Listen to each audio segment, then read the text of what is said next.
Hey there, hope everybody's doing all right. Today we're going to take a look at a product that I've been using to protect my vintage knives with. It's called the Renaissance Wax, Renaissance Microcrystalline Wax Polish.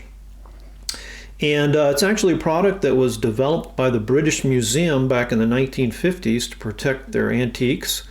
And it's now sold by a company out of England called Pie Creator.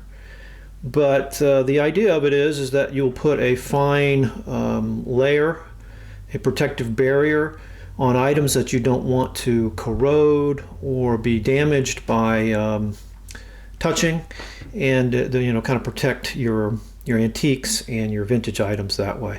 So it's not a natural wax. It's not like carnauba or beeswax. It's a man-made wax.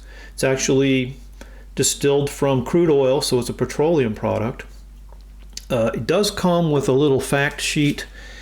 It tells you a little bit about its history and its uses, and Pie Creator says you can use it not only on metals but wood, both finished and unfinished. You can use it on leather like shoes or car seats. It's flexible, it won't crack. And you can even use it on paper and to protect photographs. Because it doesn't darken things, and they say it won't get cloudy or yellow. It won't build up and feel waxy or sticky or gummy or anything like that. So I want to use this on my old knives that have carbon steel blades and tools, nickel silver and brass, to keep those from oxidizing and to protect them from handling. You know, your fingertips actually have a lot of oils and salts and even acids in them that can damage things if you put a big thumbprint on a nice shiny new carbon steel blade and come back and look at it in a month and tell me if that's not true. Because what I've been doing in the past is I've been wiping all of my knives down with a rag dampened with mineral oil when I'm through handling them, my vintage knives. So that protects them. But I'm getting tired of that because it makes the knife feel oily. It does smell a little bit, and I just get tired of doing it. So I thought I would try this wax. I'm going to try it here on camera with this Boy Scout knife. This is an important knife to me. It's the very first Boy Scout of America knife. And it's a recent acquisition that I've just cleaned all up, and I want to keep it nice, so we'll use the Renaissance wax on it. Now, because I have been wiping my tools down with oil, the first thing I want to do is wipe everything down with some isopropyl alcohol, some rubbing alcohol, to take any oils or dirt off before I apply the wax. So let's get it all open. And by the way, when you're opening your old vintage knives, be sure that if you're opening opposing tools on the same spring, that you open one fully and then open the other fully, or halfway, but don't open them both halfway. It puts too much pressure on the back spring. It could crack, and then you wouldn't have any tension at all on your tools, or it might make your snap lazy.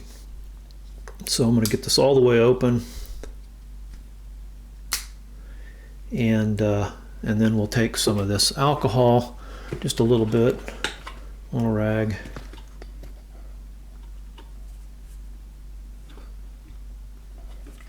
That's enough. And we'll wipe these guys down. Just want to try to get off any oil and dirt, fingerprints that might be on there right now.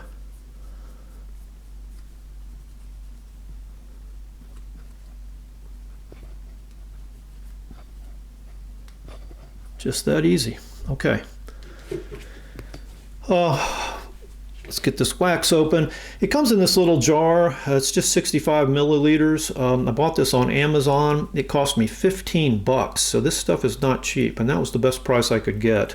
When you open it up, you see that it's just looks like white paraffin or something. It's just a kind of a semi-soft wax in there, and all you need to do is put a little bit on your rag. They say that, they'll give you a whole lot of instructions on how to use it. They just say clean soft rag, you know, put it on gently, it dries hard immediately, and buff it off. So, you know, they also said it doesn't darken things, even paper, so I want to put that to the test. I've got a piece of copy paper here. Just want to rub a little bit right there. I don't see anything happening. Let's put a little more on there. Now it's starting to darken the paper right there because I think I've wetted it. I'll tell you what, let's do this. Let's draw a circle around that area with a pencil, and then we'll come back at the end of the video and take a look at that, see if it looks any better. Okay, so we've got our blades and tools all cleaned off. We've got a little wax on our rag here. Let's get started. Oh, let's do the inside too. You know, I clean these brass liners pretty good, and they often come very tarnished, rusted. There'll be black, green down in there, red rust. I work really hard to get them clean. I'd like to keep them that way. It's pretty amazing how quickly they start tarnishing again. So I've got a little ear swab, and I'm just going to dip that in the wax and get down in there and smear it around. I'm not going to try to buff down in there or anything. I'm just going to make sure I've got a coating of that wax on that liner.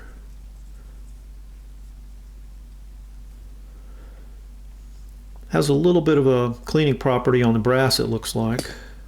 That might just be excess oils and dirt in there right now.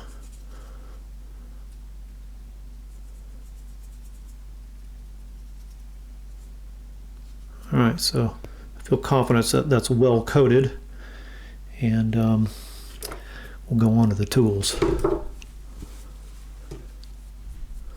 We'll do the blade first. Try to get the tang. Get the spine. So when you handle your closed knives, you're always touching the top of the blade, right? So I can put it on there, wipe it off. Just that easy. Now it gives it kind of a waxy feel. Like, I mean, I can feel that there's some coating on there now, but you really can't see it. If anything, it maybe gives it a little better luster, but that's all.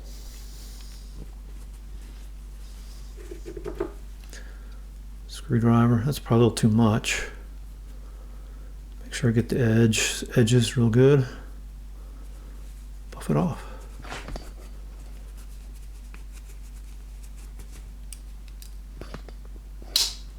Okay.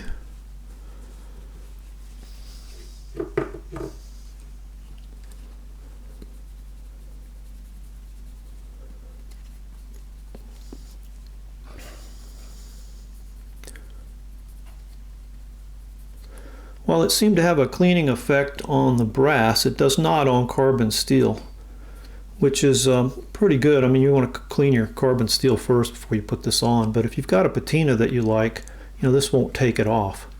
It'll just keep it the way it is.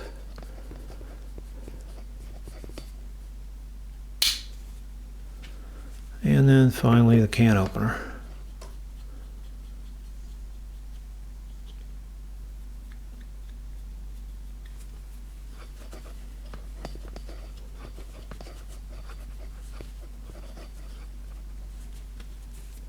Okay, just that easy. And let's finish this knife up by doing the outside. I'm going to go ahead and do the back here. Let's go ahead and do the bolsters. I like my nickel silver to be shiny. I think it's intended to look like that. I don't like it getting dull over time. Same with the brass. I know a lot of people feel differently about that. They like the brass to get a certain patina. I just like mine kind of shiny.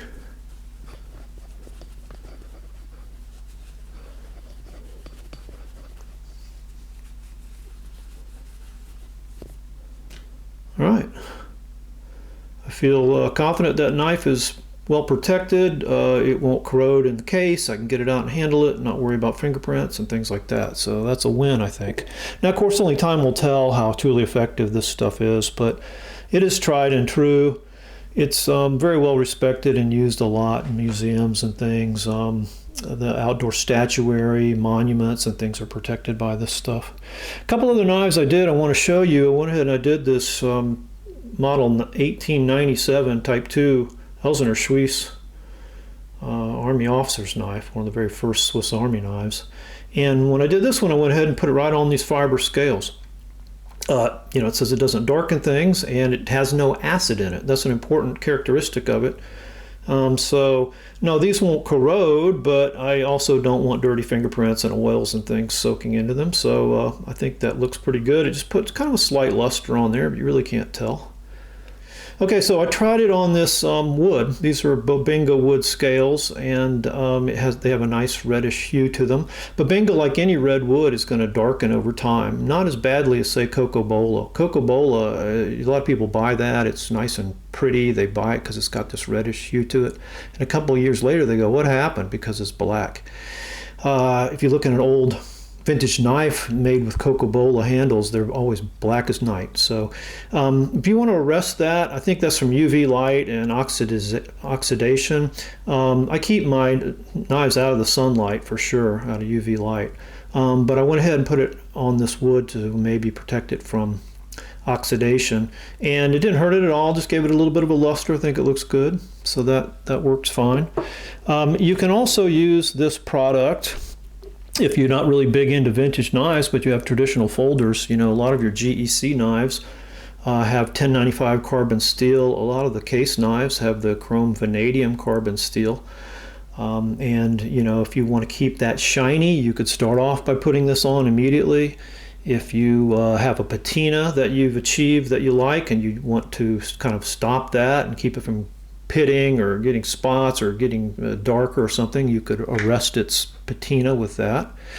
I plan to use it just on the nickel silver bolsters and brass liners on my case knives because they're all stainless steel anyway.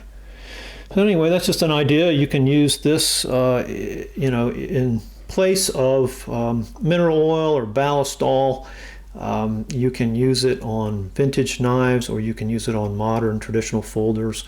Whether they have carbon steel blades or stainless steel blades, because you're still going to need it on the nickel silver and the brass.